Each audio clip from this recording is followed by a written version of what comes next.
Hi there. My name is Lucas Weiss, and I am the host of the Weesesports Quarantine Chronicles. For episode 41, we're going to be doing something a little bit differently here at the Chronicles. This is the first time I'm doing the Weesports Quarantine Chronicles Roundtable edition. On the Roundtable, we have Justin Levine, the CEO of the Puck Authority, Ben Steiner, CEO of 49sport.net, and Josh Kim, a freelance photographer. In this episode, we cover a variety of different topics, from content creation to taking photos, using social media, and covering a wide range of sporting events. The Weesports Quarantine Chronicles is available on YouTube, Apple Podcasts, and Spotify. So make sure to like, rate, watch, and subscribe to all three of those channels. Now let's get to episode 41, the Weesports Quarantine Chronicles Roundtable Edition. All right, on today's special Roundtable Edition of the Weesports Quarantine Chronicles, I'm pleased to be joined by three young journalists. I'm going to start with Justin Levine of the Puck Authority. He was our first guest on the Weesports Quarantine Chronicles. Justin, how are you? Not bad, thanks. Thanks for having me. How are you doing? Oh, I'm great. Always great to chat with you, and always great to chat to my first inaugural guest. Second on the lineup is Ben Steiner. He was my second guest on the Weesports Quarantine Chronicles. He is founder CEO of 49sport.net. Ben, how are you today? I'm pretty good. Thanks for having me on once again, and always happy to talk about sports. And finally, making his Weesports Quarantine Chronicles debut is Josh Kim, who I understand, Josh, you write for both of their websites. I do, yes. I've had the pleasure of both working with those fine gentlemen over there. Great, and we're happy to have you on. And just to give you a little bit of outline of how this roundtable is going to go, I will be, of course, the moderator, and basically the theme of this discussion is going to be content creation. And I think a lot of young journalists right now, especially amidst a time where there's no sports, are trying to find ways to come up with content. But once sports come back, they're also going to need to refine their tools. So it's why I brought you three gentlemen here to discuss that. But I know Ben and Justin have been on the show before, but maybe, Josh, we could start with you and just talk about how you got involved with sports and sports media itself. Cool. Yeah, I'd be more than happy to talk about that. It all started back in grade 9 of my freshman year of high school, where I was actually one of my friends recommended me to the athletic director to take some pictures because I just recently developed a passion for photography at the time. And during that stretch, it kind of just snowballed over the next 4 years with some amazing opportunities. So I got to shoot a bunch of sports for my school, which really was the intro course, if you will, into sports media for sure. And then that led to me, after I built a portfolio and et cetera, after that, it led to me like just spreading my wings a little, getting involved in the industry, kind of looking for opportunities where I can. And that led to me getting a job with the Brampton Beast, which is actually where I met Ben Steiner at one game, which led to me then writing for his network. I work for the Mississauga Steelers in the OHL as a staff photographer for them. Just some great opportunities that I was able to pursue as high school progressed. So as I got better and better, more opportunities arose. And eventually that led to me writing for both Ben's network and Justin's network, and me actually working for Ryerson a couple times just as a favor for them and all the work that they do. So yeah, no, it was just definitely from my freshman year of high school, it was definitely a snowballing effect after that. For sure. And you know, you sound like you have a lot of great experiences, which we'll dive into throughout this roundtable. But Ben and Justin, let's just go to you, because I know that in episode 1, we talked a lot about, you know, the Puck Authority and what you guys do. And Ben, you can answer after Justin, because the question applies to the both of you. And that's, you know, you guys are very entrepreneurial, and you sort of represent what many young journalists are going through right now, where, look, I can't, you know, I got to find my way through the door. You know, do I write for an established website that's currently out there right now, or do I come up with my own brand and try that way? You, Ben, and Justin have decided to go the latter and come up with your own brand. So, Justin, let's just talk about with you. I mean, why did you decide to do that, and what have been some of the, dare I say, challenges and opportunities of coming up with your own brand? So I decided to do it, opening the Puck Authority from the start about 3 years ago now, because I found there weren't enough opportunities for young writers to start getting experience. Much like myself, I kind of bounced around from a number of different outlets. I won't name them all because that list is quite lengthy, but depending on your style, your experience, there wasn't enough opportunity. So I found that, hey, if I can start my own network and give these people who, even those who deserve to have a bigger range of experience in a network, then fantastic. And I really from there built a team from the ground up, and I wouldn't look back. I'd call it a success, and it's been one of my greatest pleasures to watch a brand grow and to, have relationships with some of these writers now. And I'm very thankful. And, along with that, having Ben and Josh both contribute, I mean, they're both awesome writers and better people. So, I mean, it's really been a thrill and a great ride. And let's continue. Ben? So I sort of take both routes. So I write for the Canuck Way, which is part of the Fansided network. But of course, I also run 49 Sportnet, which right now is Canada's only source for Canadian university sports news. It's an uncovered product. And so I figured, why do you have to listen to me about the NHL? There's guys to listen to about the NHL. There's Pierre LeBrun, Bob McKenzie, countless number of guys who have much more informed opinions about me when it comes to the NHL or even MLS for that matter. But Weesesports, other than CUSN a couple years ago, and that's now folded, there's nobody covering the product. And so I could become the guy fairly quickly and sort of become an expert in a field that's not covered. And so I've built, not alone, I built it with Justin, I built it with Alyssa Morrison and David Siss as well. We've built a number of writers across Canada covering as much university sport as we can, just because it's a product that's not covered, and it's probably the diamond in the rough of Canadian sports. Tickets are cheap. You can go to these events. You're getting, in hockey, ECHL level, German level hockey, every night that you go to a game. These guys are junior players, and they deserve to get attention, which they don't. And 49 has sort of become the only place for that. And I'm happy to provide a platform for student journalists as well to cover their local schools, which are more than happy to give us access. And building on that, Josh, like you said, you've had the opportunity to work at 49 Sport, at the Puck Authority. So you're working at two places that, are growing. What is that like for you as someone that wants to get involved in this industry, to be able to have those opportunities at such a young age? It's definitely something that's incredibly beneficial, especially for someone just starting out like myself. I've earned a fair share for both their networks, and just having the exposure and the experience to do something like that and to go through the process of writing and all that is just crazy for me, because if you're a young journalist and you're just starting out, you got to branch out, search for some new opportunities, and having established networks that are continuously growing like those that provide opportunities directly for young writers is definitely something incredibly rewarding. So yeah. I want to get into covering events, because I have a lot of young journalists that ask me, and they're like, Lucas, what's the approach? And my answer is usually you got to come up with your own approach, because everyone is sort of has their own way of covering a sport, writing about a sport, producing content about a sport.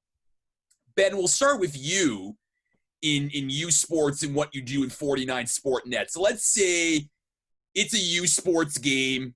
It's the Weesesports playoffs. Take the listeners through the prep that you do beforehand, and then what you're doing at the game, what you're doing post-game. Because for anyone that follows Ben Steiner, sometimes he stays at the rink well past the game's ended because he has to file a story. And this guy's not afraid to stay up to all hours of the night to get it done. So, Ben, why don't we start with you, and then we'll go to Justin, then Josh. So I'll use the final of the Weesesports National Soccer Championship as a bit of an example. That was against, it was between University of Quebec et Trois-Rivières. Not very good at French, so that was probably butchered that pronunciation. And the University of Montreal. It was at the University of Montreal. I don't speak French. I don't really know the French culture, but there were around 2,000 people there. And to me, that meant that the story wasn't on the field. It was in the stands, because it's very rare that you get support like that for U Sports or Canadian university sports of any manner, outside of maybe the Vanier Cup once a year. And so when I look at storytelling, you try and come into a game with some ideas of stories to tell. And so as I saw fans come into the stadium, I saw the smoke bombs go off and the pride shown for these schools. I knew that the story wasn't on the field, it was with the fans. And so I, throughout the game, spoke to fans. I spoke to fans who spoke English, spoke to fans who knew French, in my sort of broken up French that I stopped learning in grade 10, and just tried to get everybody's perspective on this event that was abnormal for U Sports, because you don't usually get this support. And so with storytelling, you have to take a look at all of the different aspects. So it was the fan stories I told, and I inputted those into the article. And then, of course, the game, when UQTR won and upset UDM at their home field, it was the emotion on both sides. So I was thinking, do I take photos? Do I take video? Who do I talk to first? Do I get the raw emotion of a loss right out of the UDM players? Or do I go right into the celebrations of the UQTR players? How can I speak to the French players? There were so many aspects that I wanted to capture in roughly 800 to 1,000 words. It's a fairly brief piece, but you want to capture the emotion of both sides and what this game meant to both the players and the fans.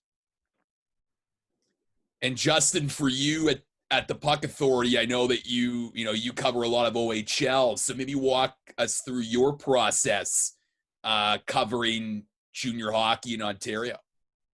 Yeah, so I started out with the Mississauga Steelheads now almost 2 years ago.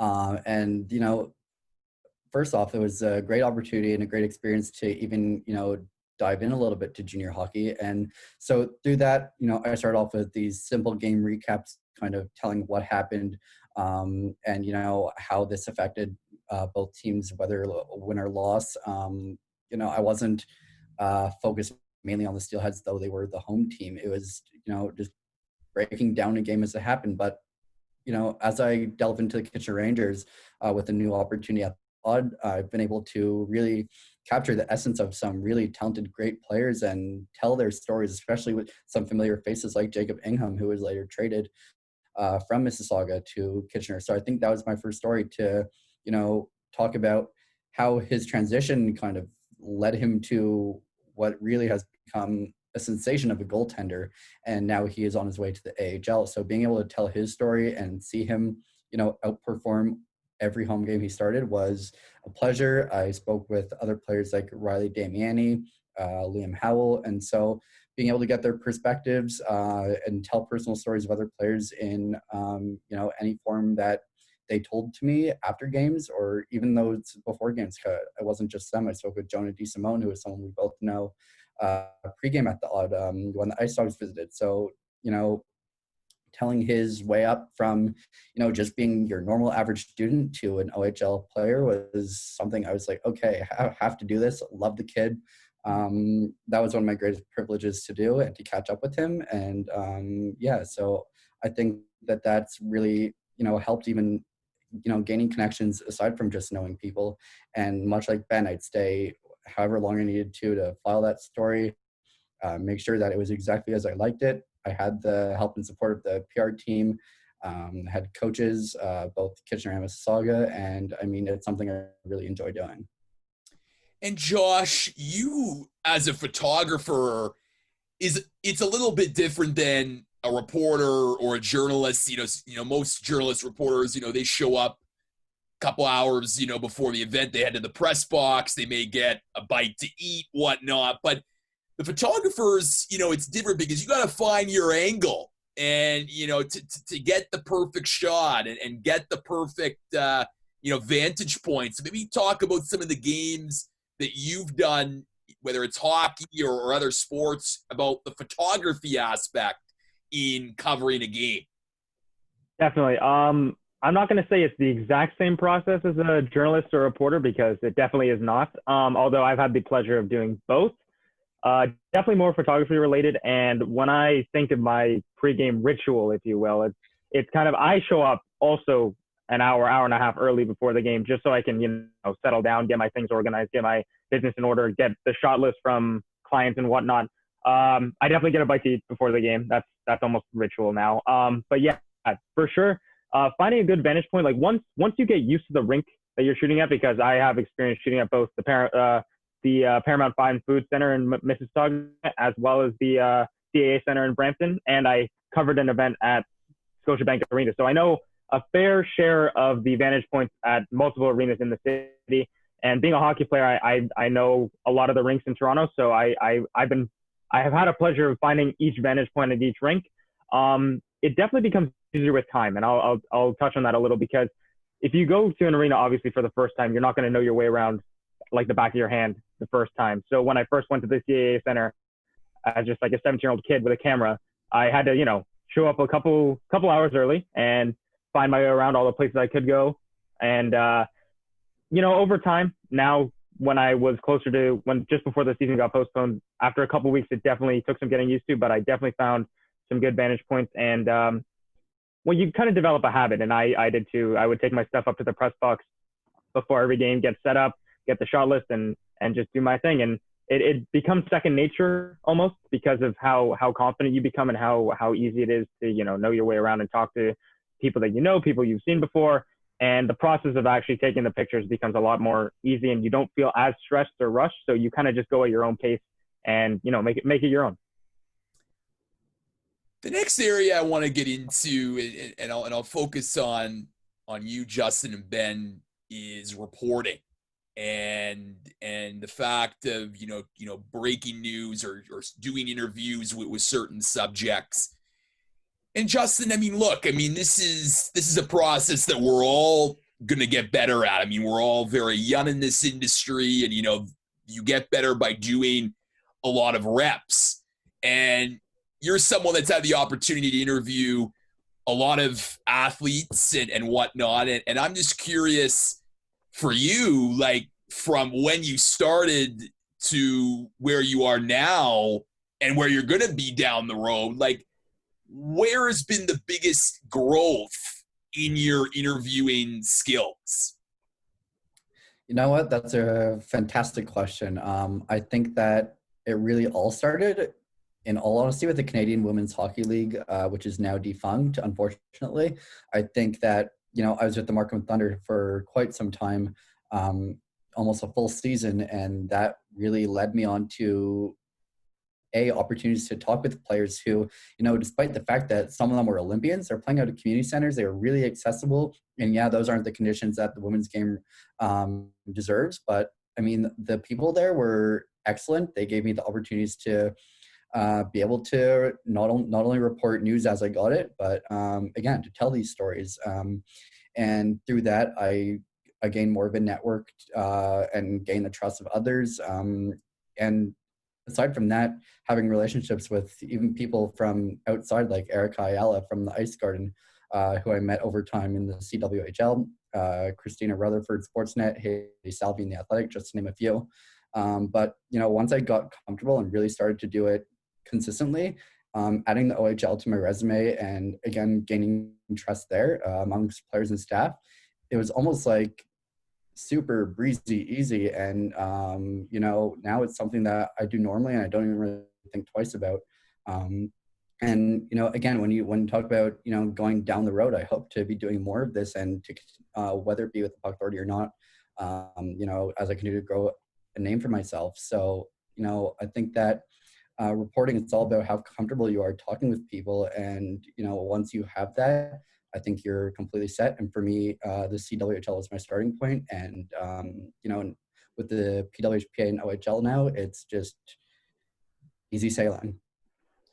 And for you, Ben, in Weesesports, like Justin, you've interviewed a lot of athletes, and like Justin as well, you've also started, doing some reporting, not obviously revealing your sources, but that takes a lot of time. But the benefit of, covering a, sport like Weesesports is it's not like everyone is covering it. It's not like you have the Bob McKenzie's or the Ken Rosenthal for baseball. If you can develop those sources, you can definitely gain a lot of legitimacy and credibility in that sphere. Yeah, definitely. I mean, there are a number of U Sports insiders, Victor Finley sort of being the Bob McKenzie of U Sports. Seems as though he breaks every transfer out of the OHL, every trade. But he's just hockey, and I try and sort of spread out to other aspects, not just hockey. I have been able to break a few transfers coming out of the OHL, such as Bailey Birkin going from the Sioux Greyhounds to the Ryerson Rams. And so, as you said, I'm not going to unveil my sources, but I do have some sources that will break news to me. There's also a big emphasis I put on cold calling people. If you cold call people and just talk to them, a lot of the time you'll find stuff out. And I appreciate these conversations I have with people. But also there's some scoops per se that come out of these conversations that you can get from just cold calling people out of nowhere. Sometimes they pick up, sometimes they don't. But I've definitely met some great people through that. There's another stuff I've done, also sort of AHL, NHL related. I broke the news that Antoine Roussel, after being out for a number of months, was being sent up to the Vancouver Canucks after a training stint with the Utica Comets in the AHL. And that was straight from the mouth of Roussel. So usually I don't give away a source, but this source was Antoine Roussel himself. And I quoted him in a tweet, and that tweet went fairly viral in the Vancouver market. I think it was over 400 retweets and around 500 likes, and was sort of picked up by the Vancouver Canuck media. And so I think when you can quote, when you can unveil who said it, it adds an element of trust and an element of legitimacy to it. But of course, you can't do that all the time. And Josh, Ben and Justin made a big point about relationships. And this is an industry where building connections and making those relationships with the right people is so vital. For you as, a writer or a photographer looking for opportunities, I know that for a lot of young writers and photographers, they're always a little hesitant to approach certain, people who hand out credentials or handle, who is, photographing this game or that game. What advice would you give a young writer or a young photographer in terms of just finding those gigs and those opportunities to develop your skills and hone your craft? That's a great question. And I actually think about that daily, because just in case I do have to offer my advice to a younger person, definitely Ben touched upon this, and this is huge. Cold emailing and cold calling people is so important in an industry like this. And my experience speaks directly to that, because to get the Brampton Beast job and a position with the Steelheads, it took just a simple email. And that's just me, because I'm a big hockey fan myself. So I already knew those teams were in my area and I knew I could access them pretty easily. But yeah, so just a straight cold email to their director, their media relations department, whoever it may be. I just went on their website and searched up contact, and the first one that came up, I would definitely email. So those two, definitely cold emailing, just a simple intro about yourself, a link to your website or a link to your work. And yeah, after that, things just take off. You have no idea how quickly things can be successful if you just cold email and just take that leap of faith, so to speak, if you just email. The two other events that I did were also cold emails, but I found out about them in a different way. Pay attention to what you see on the news, because for both the Dream Gap Tour, the PWHPA Dream Gap Tour, and the NCAA Jamie Smith Classic that made off in Toronto in November, those were just ads on TV that I saw when I was watching TV. So after I saw that, and I thought to myself, like, that'd be kind of a cool event to cover just to get experience. And go online, search up what they stand for, search up their contact, and boom, just a simple email, a link to your work. And yeah, I'm glad to say that it definitely worked out for me. I know it can be definitely hard sometimes. People are not going to answer all the time. People are going to tell you no because you don't have credentials, you're not affiliated with a network, but there are definitely some people out there that are willing to give young creatives and young writers a shot. And I'm thankful for the people that definitely gave me a chance to better my work, for sure. And Justin, building off of that, you mentioned before about, building those contacts and connections with actual established journalists and reporters like Christina Rutherford of Sportsnet and Haley Salvian of The Athletic. And from all of my conversations on this show with other journalists who have been in the business for many years, they talk about this connecting idea where it's important for young journalists to reach out to veteran experienced journalists. And oftentimes these are journalists that are willing to help. Like, I mean, obviously there's some people that probably won't help or they're too busy, and that's fine. But I think a lot of young writers and journalists are so trapped with this idea that, oh, I'm a nobody, I'm too young to reach out to these people. But these are people that are willing to help because they remember what it was like to be many of us starting out and trying to get their name, their byline, their brand out there. Yeah, so I mean, again, like you said, and this is something that I'll repeat that, I've had the opportunity to talk with so many great people, and networking is so important to this. And so, as I got more comfortable and, that comes with getting your name out there, like you said. And I think that you have to gain a lot of trust to do that. And it's going to take a lot of time to even be able to do that. And once you have it with a few people, it kind of just becomes this, mainstream thing that you get comfortable doing and can pick up quickly. And, now I've got connections that are even outside of North America, and that's helped me to even gain a byline. And, that one's in women's hockey, but through that, I'm able to pick up such interesting people along the way. And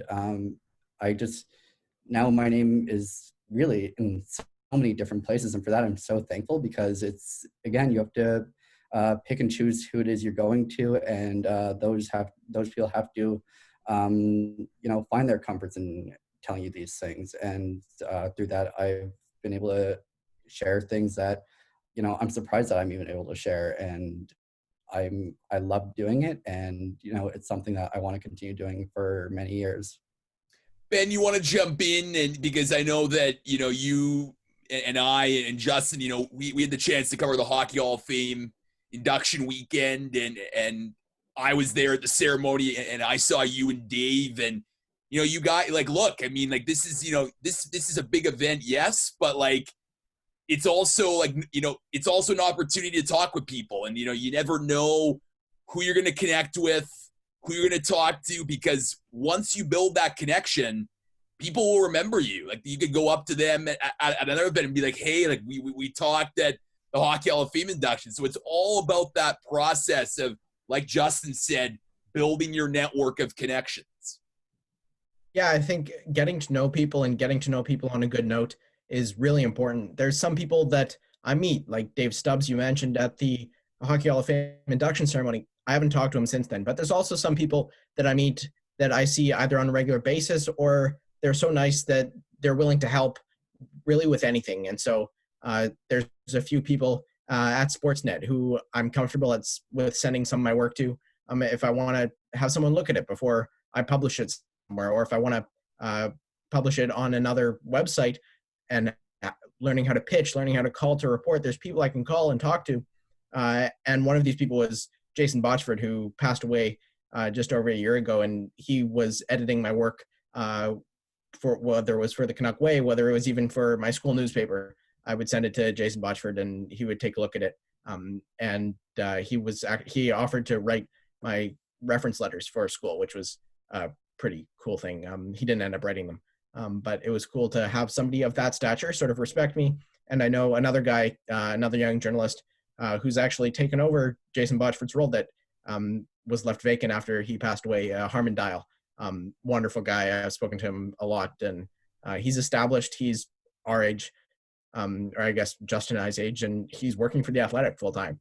And that's thanks to Jason Botchford, who was helpful to everybody who approached him.